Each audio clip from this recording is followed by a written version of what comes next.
네, 말씀 보겠습니다. 마가복음 오늘 26번째 시간이고요. 제목은 내가 예수를 죽였습니다 라는 제목입니다.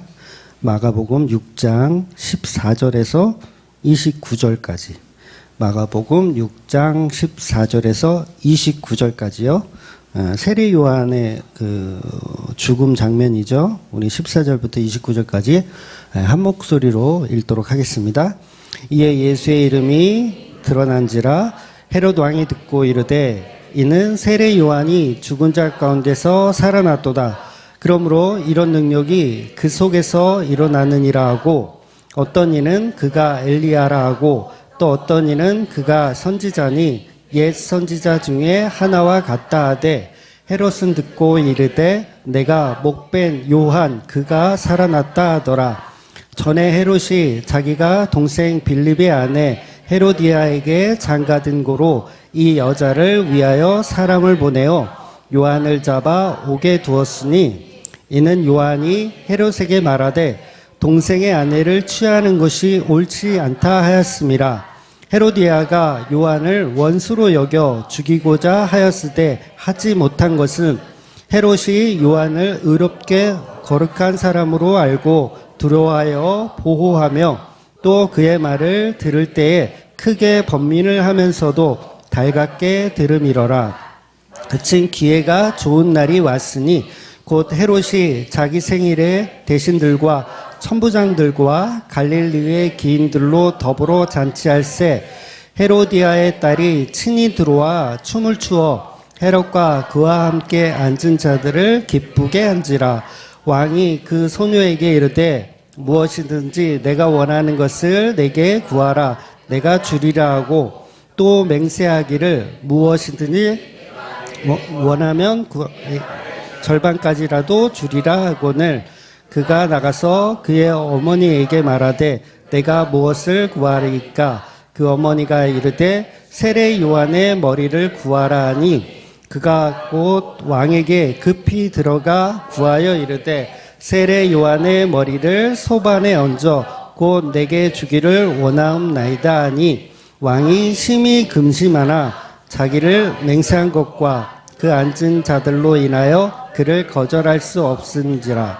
왕이 곧 쉬병 하나를 보내어 요한의 머리를 가져오라 명하니 그 사람이 옥에서 요한의 목을 베어 그 머리를 소반에 얹어다가 소녀에게 주니 소녀가 그것을 그 어머니에게 주리라. 제자들이 듣고 와서 시체를 가져다가 장사하니라. 아멘. 네, 상황이 아주 끔찍하죠. 지금 목을 베어서 쟁반에 담아가지고 가지고 오는 사건이에요.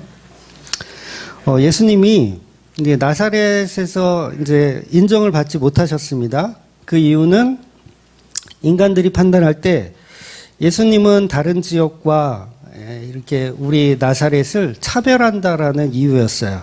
그러니까 우리는 고향 사람들이니까 더 잘해줘야 되죠. 더 잘해줘야 되는데 더 잘해주지 않는 거예요.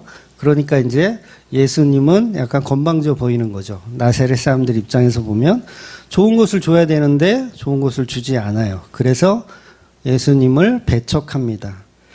그래서 다른 마을에서는 뭐 병도 고쳐주고 뭐 이적도 베풀어주고 잘 하더니 내심 이제 기대를 했는데 예수님이 먼저 이야기를 하시는 거죠. 너희들에게는 그런 기적 같은 거 이적을 줄 마음이 없다라고 하니까 예수님을 죽이고자 했던 거예요.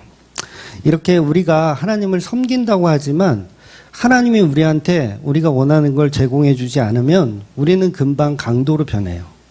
그러니까 우리가 세례 요한을 지금 헤로디아가 죽이는데 왜 죽이냐면 원하는 것을 해주지 않고 욕을 하는 거예요.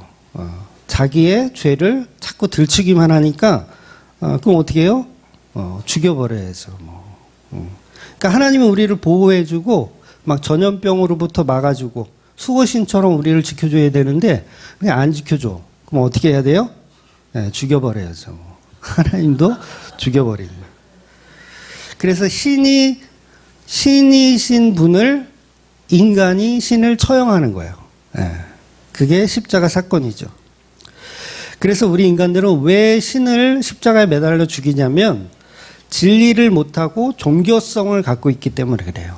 그러니까 유대인들은요, 종교성이 없으면 예수를 십자가에 못 박아 죽이지 않습니다. 근데 종교성이 있기 때문에 예수를 죽이는 거예요.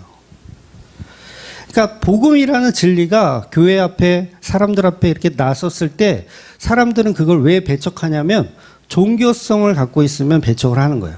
그러니까 아예 종교성이 없다. 그런 사람은 아무 생각이 없어요.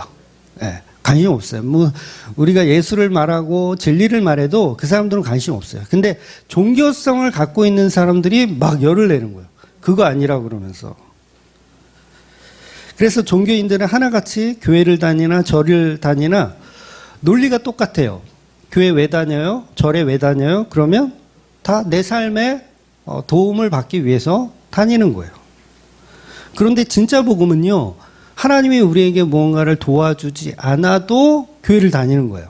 참 특이한 사람들이에요. 하나님이 해주는 게 없어.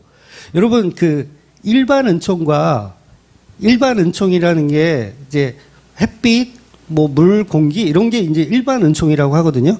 근데 이 일반 은총을 하나님이 주신 게 맞잖아요. 주셨는데 그걸 크리스찬에게는, 예수 믿는 진리를 아는 사람들에게는 특별히 더 많이 주고, 그다음에 안 믿는 애들은 좀 덜 주고 막 이럽니까? 똑같이 줘요. 근데 우리 교회 다니는 종교성을 갖고 있는 사람은 어떻게 생각하냐면 하나님이 우리를 더 많이 주신다라고 생각해요. 그래서 그걸 이제 흔히 이제 복 받는다는 개념으로 똑같이 사업을 해도 예수 믿는 사람은 사업이 더 잘 되고 예수 안 믿는 사람은 잘 안 되고, 이렇게 일반 은총을 자기 마음대로 해석하는 거예요. 아니요, 일반 은총은 똑같아요. 교회 다니는 사람이나 안 다니는 사람이나 일하지 않으면 배고픈 거예요. 네, 똑같습니다. 그래서 뭐 하나님이 지켜주셔서 우리는 전염병 안 걸리고 그렇습니까? 똑같아요. 똑같이 예수 믿는 사람도 교통사고 당하고요. 예수 믿는 사람도 집에 불이 날 수도 있고요. 또 전염병에 걸릴 수도 있어요. 똑같아요. 근데 그걸 무엇이 막고 있냐면 종교성을 가진 사람들이 자꾸 일반 은총을 우리 크리스찬에게는 뭔가 특별한 은총으로 자꾸 포장하는 거예요. 근데 그렇지가 않습니다. 똑같습니다. 그것 다 종교성이라고 하는 거예요. 그래서 그 종교성을 가지고 예수를 믿는 거예요. 그러니까 그걸 다 엉터리라고 하는 겁니다. 그래서 예수님은 종교를 말하지 않습니다. 눈에 보이는 복을 받기 위해서 여러분이 열심히 예수 믿어라, 그런 얘기를 하지 않습니다. 예수님은 오로지 십자가의 구속사, 구원과 속죄에 관한 이야기를 하신다는 거예요. 그래서 성령의 은혜가 없는 자들은 십자가 복음은 배척하고 종교성을 갖기를 원해요. 그래서 그 종교성에 위배되면 그게 예수라고 할지라도, 스데반 집사라고 할지라도, 목사라고 할지라도 그냥 다 어떻게 해요? 죽여버리는 거예요. 근데 이게 예수님 때나 지금이나 똑같다는 게 문제예요. 희한한 것은 예수님은 고향 사람들에게 배척을 받으시잖아요. 그럼에도 불구하고 계속 갈릴리에서 사역을 하세요. 왜냐하면 그놈의 종교성을 부셔야 하기 때문에 그래요. 그러니까 예수님 사마리아로 내려갈 수도 있고 유대로 내려갈 수도 있는데 계속 갈릴리에서 제자들을 짝지어서 각 마을로 보내는 거예요. 소문을 퍼뜨리고 있어요. 예. 이 소문을 퍼뜨린다는 건 예수님이 십자가에 죽을 날이 점점 더 가까이 왔다라는 뜻입니다. 결국은 그 소문이 오늘 본문에 보면 누구에게까지 들려지냐면 헤롯이라고 하는 왕에게 들려지는 거예요. 예수님이 소문이 들어갔어요. 예수님은요, 되게 사역을 되게 오래 하신 건 아니에요.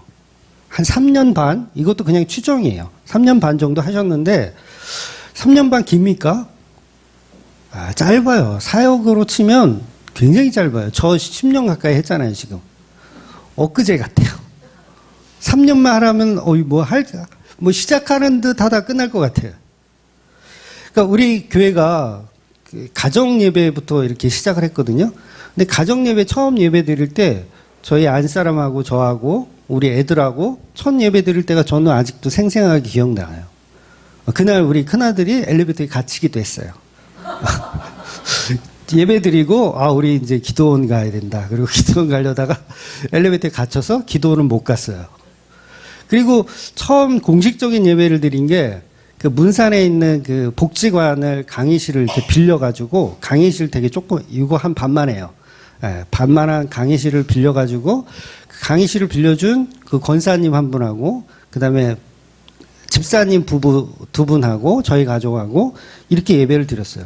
정말 엊그제 같아요. 점심은 삼거리 부대찌개 먹었어요. 그러니까 얼마나 휙 지나가는 시간이냐고요. 3년 반. 이거는 뭐 10년도 이렇게 휙 지나가는데 3년 반은 금방 지나가는 거죠. 그런데 그 소문이 얼마나 파급력이 셌는지 모르는 사람이 없는 거예요. 예수라는 그분에 대해서 모르는 사람이 없을 정도 다 아는 거예요. 그러니까 헤롯의 귀까지 들어가죠.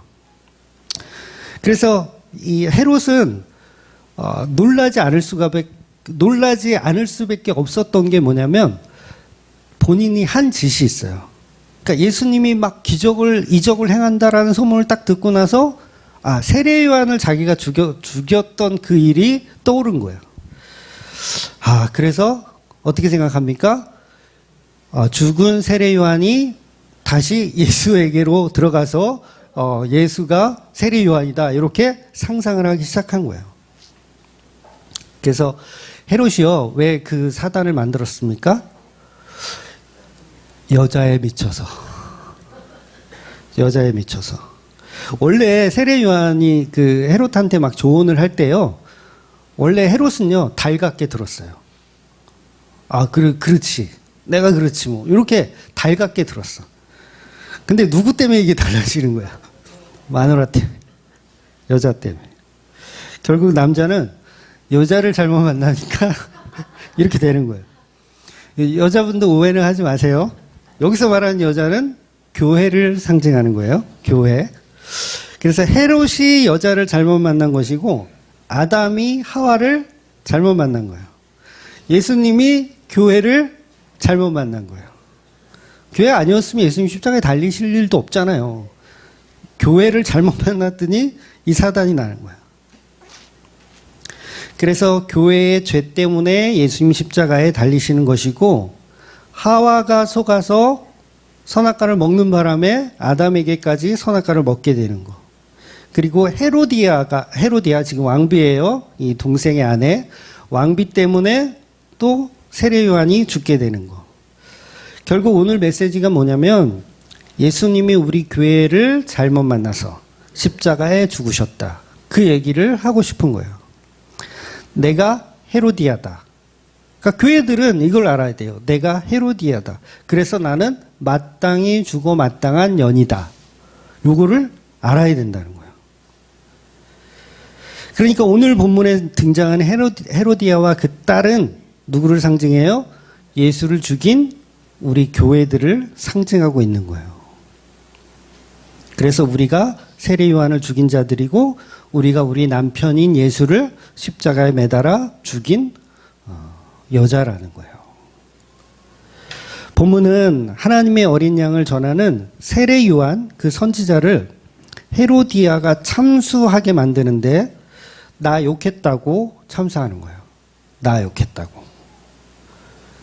그러니까 세례 요한의 말을 은혜로 알아먹었으면 되는데 은혜로 알아먹지 못한 거예요. 나를 욕해 세례 요한을 참수해서 죽여버리는 교회들. 그러니까 우리가 얼마나 끔찍한 자들입니까? 예수님을 십자가에 매달아 죽인 자들이니까. 그러니까 본문 읽으면서 잔인함을 느끼지 않았어요? 머리통을 잘라서 쟁반에 담아서 그걸 사람들 앞에 이렇게 다 보여주고, 이거 사이코패스 아닙니까? 사이코패스 아니에요. 이건 완전 사이코패스죠. 그런 사이코패스들이 누구라고요? 우리라고요. 우리 교회들이라고요. 이유는 단 하나예요. 왜 나 욕해? 창세기 2장 9절에 보면 하나님이 아담을 창조하시고 나서 아직 하와를 만들기 전이에요. 아담을 먼저 만드시고 하와를 만들기 전에 하나님은 그 땅에서 보시기에 아름다운 그 먹기 좋은 나무들을 더 풍성하게 자라게 하셨어요. 더 풍성하게 자라게 하셨어요. 그런데 문제는 동산 가운데 뭐가 있어요? 생명나무와 선악을 알게 하는 나무가 있었다고 성경은 말하고 있어요. 하나님은 다른 나무 과실들은 다 먹어도 좋은데 16절에 보면 2장 16절에 보면 동산 각종 나무의 열매는 너희가 임의로 먹되 17절 선악을 알게 하는 나무의 열매는 먹지 말라 말씀하셨어요. 내가 먹는 날엔 정말 정령 죽으리라 말씀하셨어요. 여러분 이 말씀에 율법이 들어있어요. 그죠? 먹으면 안 된다라는 율법. 그리고 동시에 복음도 들어있는 거 아세요? 이 말씀에 복음도 들어있습니다. 그러니까 선악을 먹지 마. 선악과를 먹지 마. 이건 율법. 그러나 옆에 있는 생명나무를 먹으면 산다라는 의미가 그 안에 내포되어 있어요. 그런데 여러분 이 말씀 자체가 모세오경의 첫 율법이라고 할 수 있잖아요. 선악과 먹으면 정령 죽는다. 율법이에요. 먹으면 죽는다. 뭔가를 해야 된다. 그런데 가만히 보면 이 율법 자체가 엄청난 모순이 되는 거 아세요? 엄청난 모순이 됩니다. 그러니까 선악과가 있는데 먹으면 죽는다. 그러니까 생명나무와 선악과가 있는데 선악과를 먹으면 죽는다. 이 자체가 어마어마한 모순이에요. 잘 한번 생각해 보자고요. 좀 어려울 수 있으니까. 그러니까 여러분 영생이란 말이 뭐예요? 영원히 사는 거예요. 죽지 않고. 영원히 사는 거예요. 죽지 않고 영생이에요. 그래서 영원한 천국, 영원한 안식이라고 표현을 하죠. 그래서 너는 영원히 죽지 않고 사는 존재야 라고 너는 절대 죽지 않아 라는 영생을 우리에게 주셨단 말이에요. 그렇죠? 그것이 천국이죠. 주셨어요. 그런데 그곳에 갔더니 전염병이 있어. 전염병 걸리면 어떻게 되냐? 죽어. 그런 죽을 수 있는 가능성이 내포되어 있다면 그 영생이에요? 아니에요? 영생 아니죠. 그래서 이게 말이 안 되는 거예요. 에덴 동산을 만들고 우리에게 영생을 주셨어요. 그런데 선악과를 먹는 날엔 정령 죽는데요. 그럼 앞에 말씀했던 영생에 위배되죠. 이래서 모순이라는 거예요. 자, 예를 들어 볼게요. 풍선 하나가 있어요. 커다란 풍선이 있어요. 이 풍선은 영원히 터지지 않아요. 이해되시죠? 영원히 터지지 않아요. 그런데 조건이 있어요. 바늘에 찔리지만 않으면 돼요.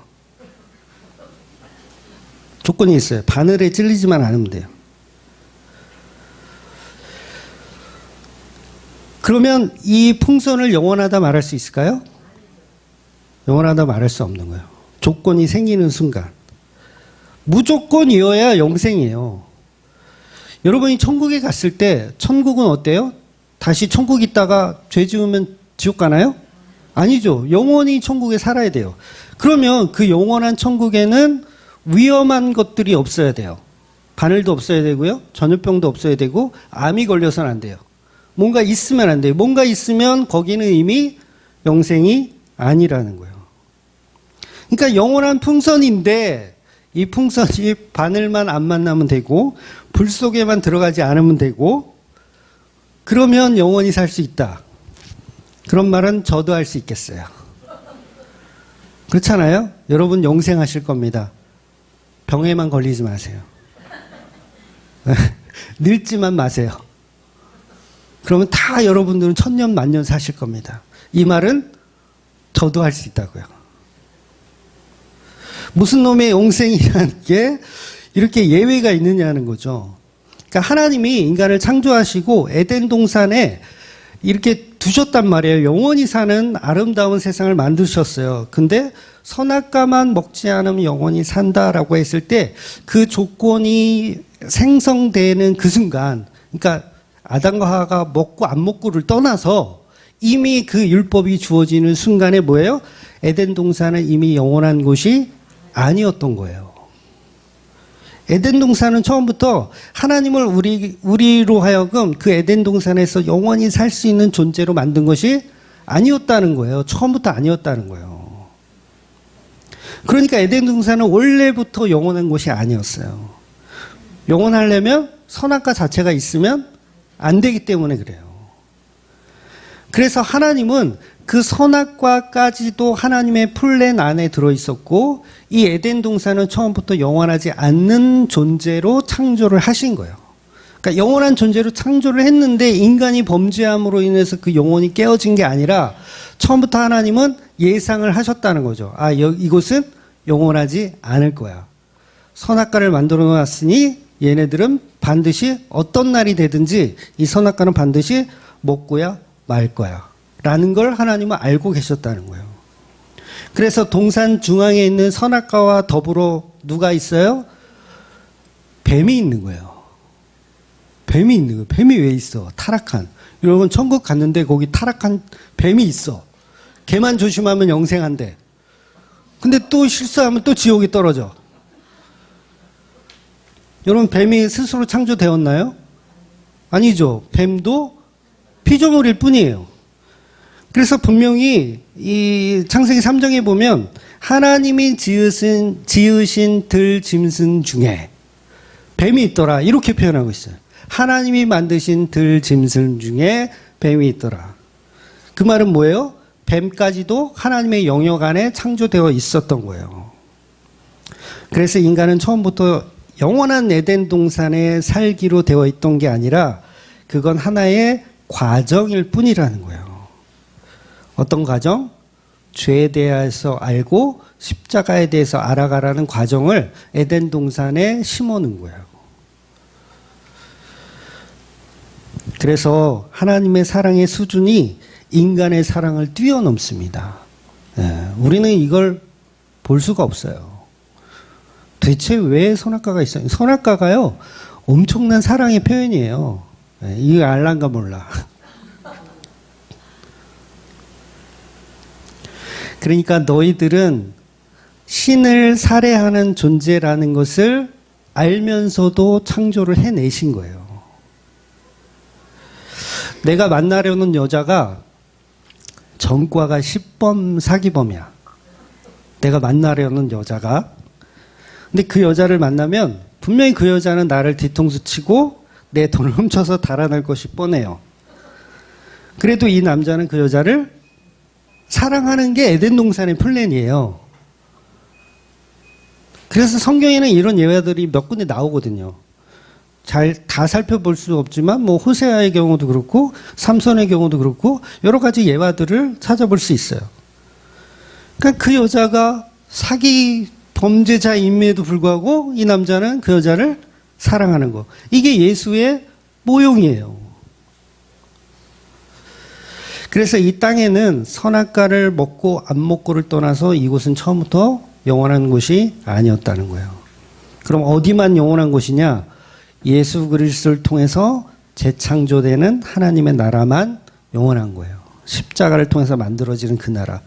그래서 여러분 천국에 가면 거기에는 사탄 마귀가 없어요. 거기에는 선악과가 당연히 없습니다. 왜냐하면 취소가 없어요. 거기는. 그래서 예수로 인해서 가게 될 천국에는 오직 하나님을 예배하고 하나님을 찬양하는 성도와 천사들만 존재하는 거예요. 나머지는 다 지옥에 가는 겁니다. 그러니까 보세요. 생목나무 먹었어요. 영생하죠. 근데 옆에 선악과 먹어요. 죽어야 되죠. 근데 또 옆에 선악과 먹어요. 또 살죠. 그 옆에 또 생명나무 먹어요. 그럼 또 살죠. 근데 선악과 또 먹어요. 또 죽죠. 동산 중앙에 두 나무가 존재하는 게 그 이유예요. 왜 이렇게 하세요? 이거 왜 무한 반복하죠? 왜 이걸 모형으로 보여주고 있어요? 이 땅의 개념은 그렇다는 거예요. 이 땅의 개념은. 그래서 성경은 계속 죄를 지적하는 거예요. 선악과 먹었다. 생명나무 필요하다. 생명나무 먹었으면 또 선악과 또 먹고 싶고 또 먹는 거예요. 무한 반복이에요. 그래서 이스라엘의 역사가 그 반복을 계속하는 거예요. 선악과 먹었다. 생명나무 또 은혜라는 생명나무를 또 주었다. 또 좀 있다가 또 선악과 먹고 계속 반복하는 거야. 그래서 처음부터 영생하는 게 아닙니다.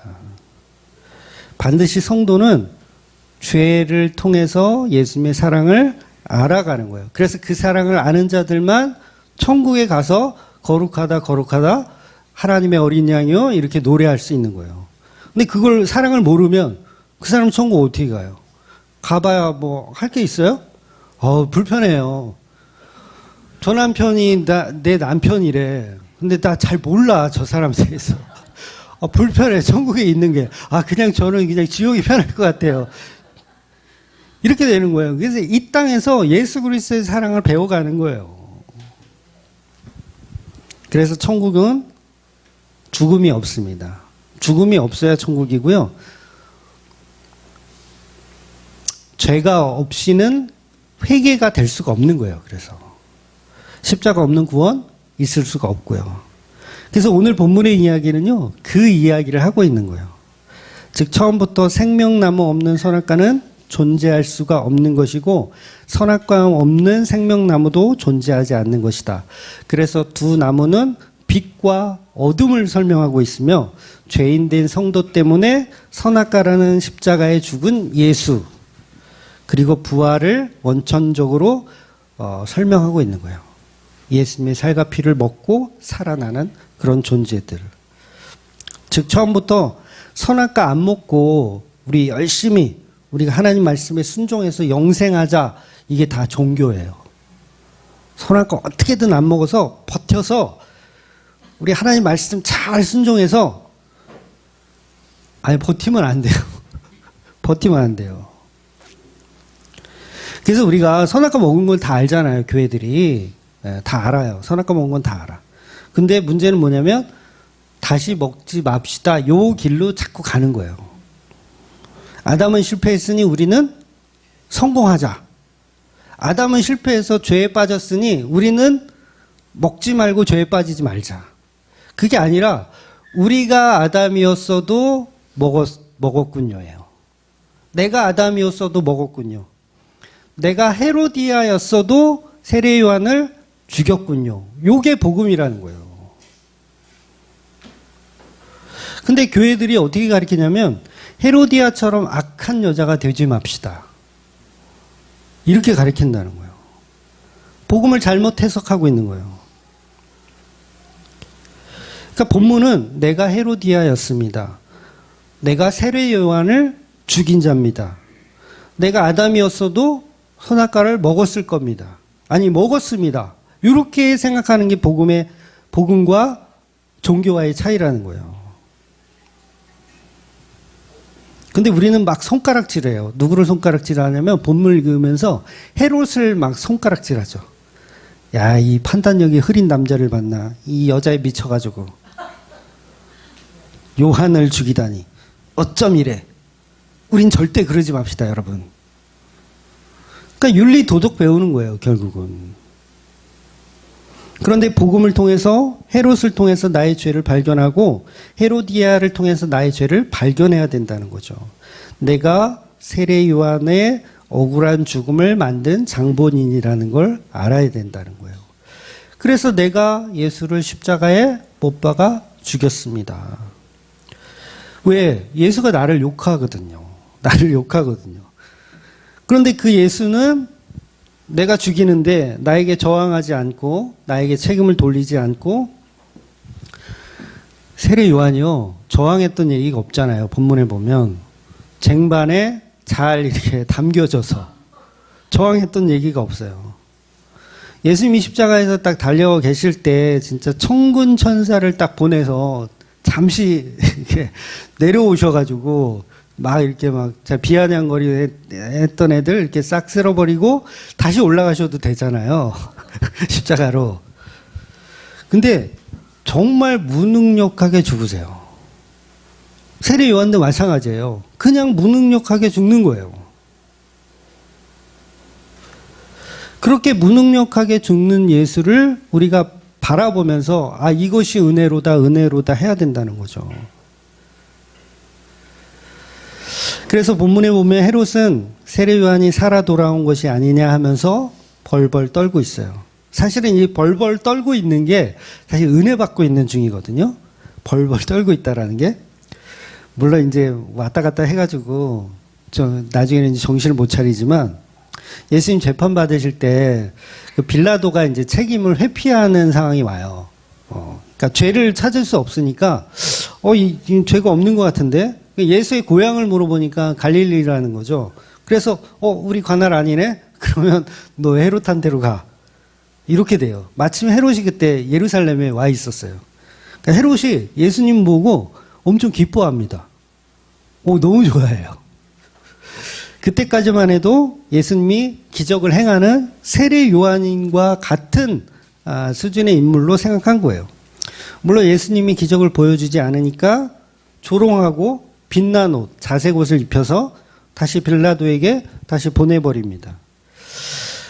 여러분, 나중에 성령이 임하면 이 헤롯과 같은 사람이 예수를 더 잘 믿는 거예요. 이분이 예수를 잘 믿었다는 얘기가 아니라 헤롯 같은 사람이 오히려 성령이 임하고 나면 예수를 더 잘 믿어요. 왜? 자기가 세례 요한을 죽인 자니까. 그러니까 사도 바울이 사실은 그런 케이스거든요.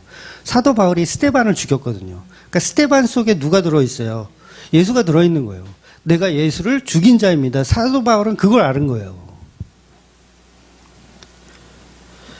그래서 본문의 이런 내러티브들은 뭐냐면 다 되어질 일에 대한 어떤 정보를 미리 제공해서 우리 보고 그걸 피해라. 그런 얘기를 하는 게 아니에요. 그러니까 죄악을 피해서 막아라. 우리는 헤롯처럼 되지 말자, 헤로디아처럼 되지 말자, 이 얘기가 아니라 이미 되어진 어떤 일에 대한 선포를 하고 있는 거예요. 세례 요한의 죽음이 곧 예수님의 죽음이다. 그리고 이 예수를 우리가 죽였다라는 선포적인 이야기를 하고 있는 거예요. 지난주에도 우리 찬양 예배 드리면서 제가 말씀드렸지만 성경 가지고 설법하면 안 돼요. 성경 가지고 윤리 도덕적으로 좋은 사람 만들기 막 이런 설법을 해서는 안 됩니다. 그건 다 종교예요. 그러니까 대형교회 목사들이 그런 짓을 하고 있다고 제가 실명까지 거론하면서 말씀드렸잖아요. 그러니까 교회에서 하는 뭐 좋은 아버지 만들기 학교 뭐 이런 거, 좋은 아버지 만들기, 좋은 어머니 만들기, 이런 거는 불교 같은 데서 하는 거예요. 기독교가 하는 곳이 아닙니다. 그러니까 사도 바울이 아덴에 전도했을 때 이런 얘기를 해요. 너희들은 참 종교심이 많다. 알지 못하는 신에게도 막 이렇게 숭배를 하니까 종교심이 많다고 칭찬해요. 결국은 너희가 조롱하는 내가 믿는 그 예수, 너희가 죽었다가 살아났다라는 부활에 대해서 설명하니까 조롱하고 안 믿거든요. 아덴 사람들은. 그런데 바울은 이 자체가 복음이라고 설명하는 거예요. 그러니까 종교와는 다르다라고 설명하는 거예요. 그러니까 종교에 심취한 사람은 절대 진리를 알아보지 못하는 거예요. 그래서 종교에서는 열심히 그런 일들을 해요. 좋은 아버지 만들기, 좋은 어머니 만들기. 무슨 회계 각성 운동 이런 거 하죠. 회계 각성 운동. 부모님께 죄 지은 거, 뭐 돈 빼돌린 거, 이런 각성 운동. 예수를 죽인 것에 대한 회개가 아니면 그건 회개 아닙니다. 윤리 도덕적인 회개 운동 그거 하는 거 아니에요. 그러니까 요새 그 젊은 사람들이 좋아하는 그 선교사 그 김용땡 그런 선교사 있잖아요. 다 윤리 도덕 하는 거예요. 종교 하는 거예요. 예. 거기에 막 젊은 사 친구들이 막 되게 열광하면서 이게 기독교다 막 그러는데 아니에요. 그거 기독교 아니에요. 그건 그냥 종교 생활 하는 거예요. 진짜 복음은 윤리 도덕적인 회개 아니에요. 그러니까 그 분들의 그 뉘앙스를 보면 막 청소년들 막 야동 보고 막 이런 거 막 회개하고 막 공개적으로 넌 야동 몇 번 봤습니다. 뭐 저건 때려 죽일 죄인입니다. 막 이러면서 그런 걸 회개하더라고요. 그거는 기독교가 아니에요. 그거는 종교라고 하는 거예요. 절에서 하는. 절에서 참선하면서 스님들이 막 나는 음란을 끊어야지 막 이러는 거 종교에서 다 하는 거고, 우리 기독교는 그게 아니라 내가 예수를 십자가에 매달아 죽인 죄인입니다. 뭐 때문에? 나 욕했다고. 그래서 나의 그 살인을 그냥 예수님이 십자가에서 맞아 죽으시는 그 복음, 그걸 전하는 거예요. 기독교는 그거 전하는 겁니다. 그래서 세례 요한도 저항하는 모습을 오늘 본문에서는 이야기하지 않습니다. 그러니까 저항하지 않으시는 십자가에 죽으신 그 예수를 예표하고 있는 거예요. 예수님이 이루신 무능력한 그 십자가의 구속사에 대한 이야기를 하는 겁니다. 그래서 성경은 이미 결정되어진 예수님이 이루신 십자가에 관해서만 과거, 현재, 미래 상관없이 성경 자체가 다 그 얘기만 하는 거예요. 창세기부터 요한계시록까지 예수님의 십자가 사건만 계속 이런 식으로 저런 식으로 계속 설명하는 거예요. 이 본질을 모르면 오늘 본문의 말씀도 전혀 해석 못합니다. 도대체 세례 요한은 왜 헤롯에게 부적절한 결혼관에 대한 지적을 했다가 참수당하여 죽었는가?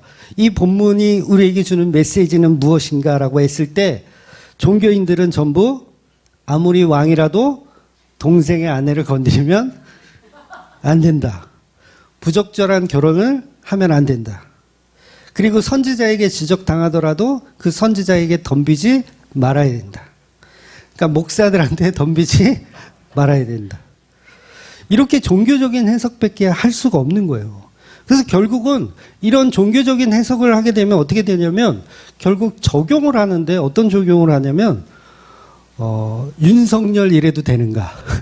뭐 이재명은 뭐 가만 놔둬도 되는가? 우리 교회들이 죄를 지적하고 세례 요한처럼 장렬히 죽어야 된다.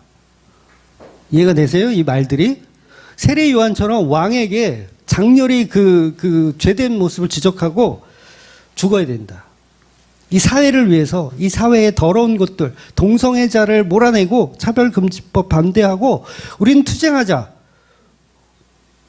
깜방 들어가서 죽는 한이 있더라도 쟁반에 당겨지는 한이 있더라도 우리는 이 세상의 지배자들에게 큰 소리를 쳐야 된다라고 본문을 해석한다는 거예요. 그런 얘기를 하는 게 아니라는 거죠.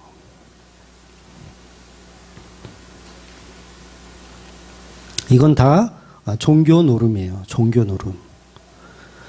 그래서 본문에서 정작 당사자인 헤롯은 세례 요한을 두려워하는데 이건 종교적인 두려움이에요.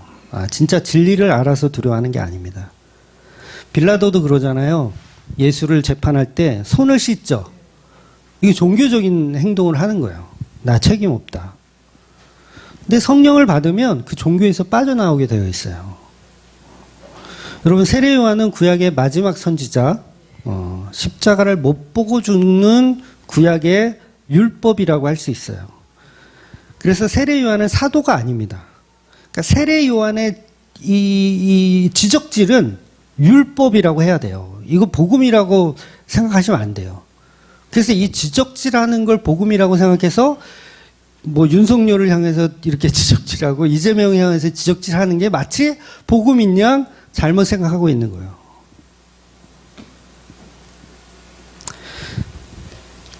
그래서 헤롯은 이 세례 요한은 율법에 나와 있는 대로 헤롯을 지적질한 거예요. 레위기에 보면 동생 아내를 데리고 살아도 된다고 할까요? 안 된다고 할까요? 네, 당연히 안 된다고 하겠죠. 레위기 20장 21절 보면 누구든지 그의 형제의 아내를 데리고 살면 더러운 일이다. 이렇게 표현하고 있어요. 그의 형제의 하체를 범하니 그들에게 자식이 없으리라. 이렇게 저주를 하고 있어요. 즉, 이 말씀 뭐냐면 선악과 먹지 마 이 말이에요. 세례 요한은 선악과 먹지 마라는 율법을 던진 거예요. 구약의 선지자니까.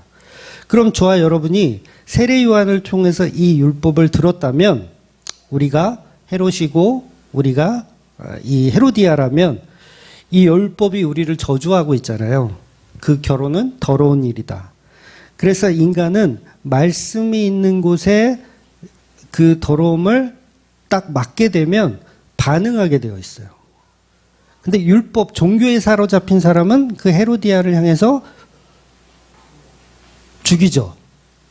헤로디아가 아니라 세례 요한을 통해서 세례 요한을 죽이죠. 그러니까 우리가 그 과정을 다 겪어야 돼요. 그러니까 처음부터 복음을 알 수가 없어요. 반드시 율법을 통해서 복음을 아는 거예요. 반드시 선악과를 통해서 생명나무를 주어지는 거예요. 선악과 없는 생명나무는 존재할 수 없어요. 어둠 없는 빛은 존재할 수 없습니다. 그래서 우리가 그 대상임을 아셔야 돼요. 우리가 헤로디아의 대상. 나는 아닐 거라고 생각하죠. 보통 종교인들은 그렇게 생각해요. 나는 아닐 거다. 그래서 다윗도 그러잖아요. 우리아의 아내 밧세바를 범하고 나단 선지자가 이제 예화를 들어서 이렇게 설명해요. 그랬더니 다윗이 열받아서 아니 세상에 그런 나쁜 놈이 어딨냐고 하나님의 이름으로 내가 맹세하는데 그놈은 반드시 죽을 것이라고 하나님의 이름으로 맹세를 해버려요. 반드시 죽을 것이라. 정작 근데 그 부자놈이 누구예요? 본인 자신이잖아요. 그러니까 우리가 헤로디아의 자리에 있었으면 우리도 똑같이 세례 요한의 목을 요구했을 거라는 거예요. 이게 믿어줘야 복음을 아시는 거예요. 그런데 이 본문의 말씀을 가지고 저와 여러분이 율법으로 죄를 지적당했더니 그냥 예수 그리스도의 십자가에 못 박으라고 소리치는 이 존재. 그러니까 이게 깨달음을 얻어가는 과정이라는 거예요. 근데 이것도 없어버리면 그냥 복음이 하나도 모르는 거죠. 그래서 우리가 예수를 언제 죽이냐면 본문에서는 기회 좋은 날이라고 표현해요. 기회가 좋은 날. 즉 우리가 기쁘고 즐겁고 행복한 날 무슨 일이 벌어져요? 예수를 죽이는 거예요. 교회 다녀서 복 많이 받으신 분이 예수를 죽이고 있는 거예요. 세상이 추구하는 만사형통을 교회에서 다 이루었다라고 하시는 분들이 그날이 위험한 날이에요. 만사형통 받는 날 예수를 죽입니다. 그러니까 헤롯의 생일날 조심하셔야 돼요. 그날이 세례 요한을 쟁반에 이렇게 바치는 날이 된다는 거예요. 예수를 십자가에 죽이는 날. 그런데 많은 교인들은 여전히 하나님께 좋은 날을 요구해요. 하나님께 좋은 날 주세요. 우리에게 헤롯과 같은 잔치의 날을 주세요. 그러니까 여러분이 사업이 잘 되고 대박 터지는 날, 승진하는 날, 그런 날 좋잖아요. 교회로 치면 이제 사람이 차고 넘쳐서 이제 자리가 없는 날. 이런 날 무슨 짓을 한다고요? 예수를 죽이고 동생의 아내를 취하는 거예요. 그래서 인간은요, 언제 타락하냐면 풍족할 때 타락합니다. 풍족할 때. 교회도 언제 타락하냐면 부흥될 때 타락해요. 근데 여러분, 한국 교회가 숫자가 점점 줄어들고 있죠, 지금. 교단별로 그거를 통계를 내거든요. 그러면 막 1000만, 막 2000만 막 이러던 시절이 있었는데 지금은 뭐 700만, 뭐 600만, 500만 이렇게 점점 줄어요. 그래서 교회마다 지금 30대 이하가 거의 찾아보기 힘들잖아요. 우리 교회는 정말 축복받은 교회예요. 신학교들이 지금 다 미달, 지금 난리가 났어요.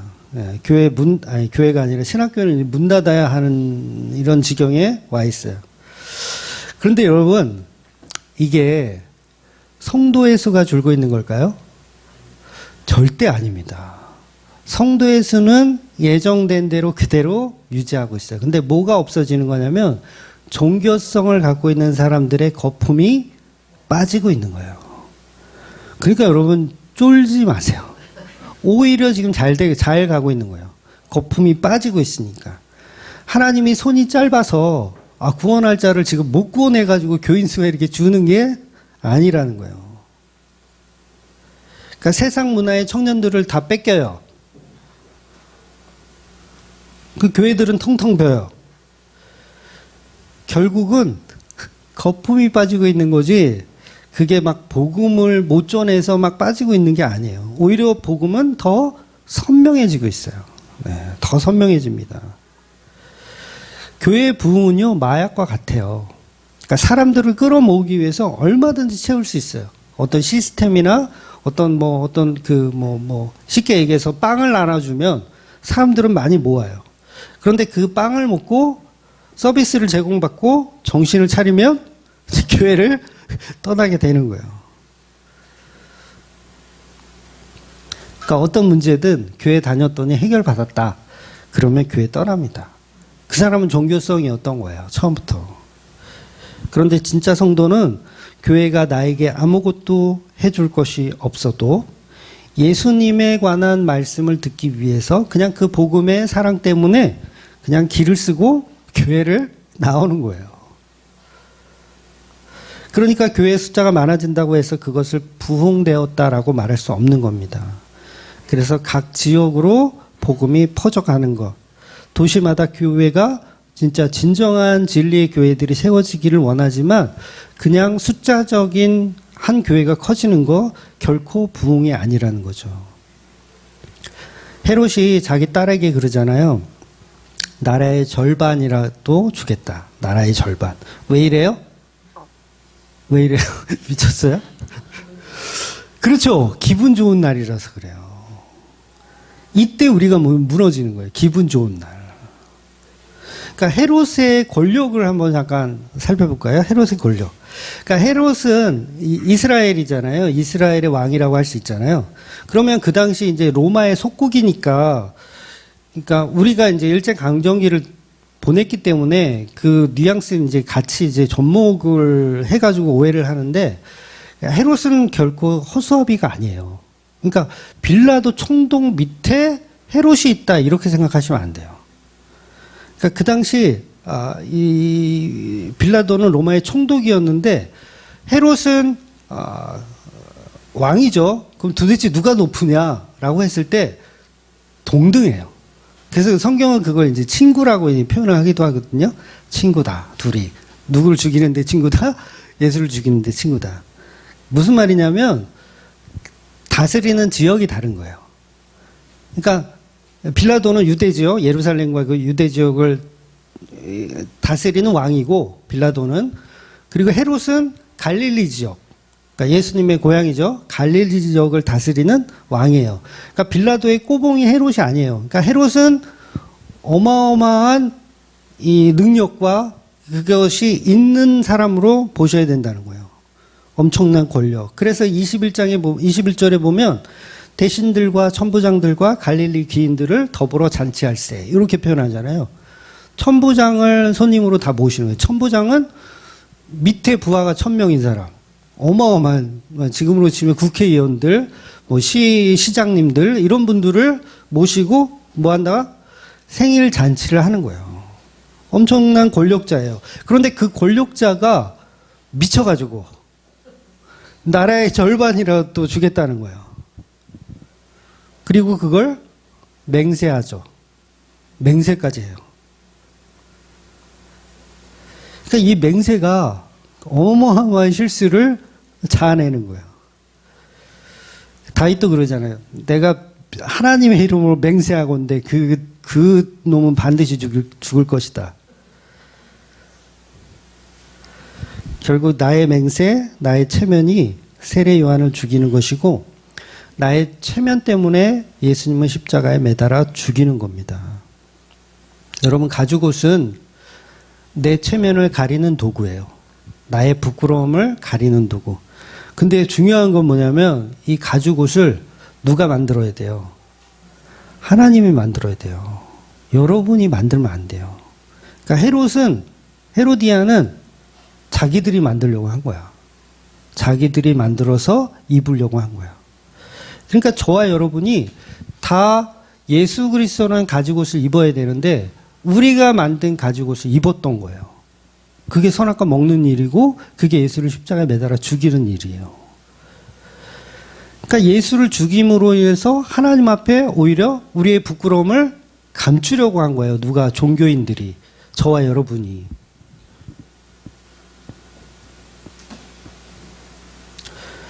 그래서 가죽옷을 벗긴다는 건 생명이잖아요. 피를 흘려야 되는 거잖아요. 그 죄악성을 가지고 우리가 예수를 십자가에 매달아 죽이는 거. 그래서 성령이 임하면 그 피 묻은 손을 예수께서 용서해 주시는 거죠. 그 은혜를 알게 되는 겁니다. 그래서 우리가 예수를 죽인 죄인입니다. 내가 나의 부끄러움을 감추기 위해서, 나의 종교성 때문에 내가 예수를 죽였습니다.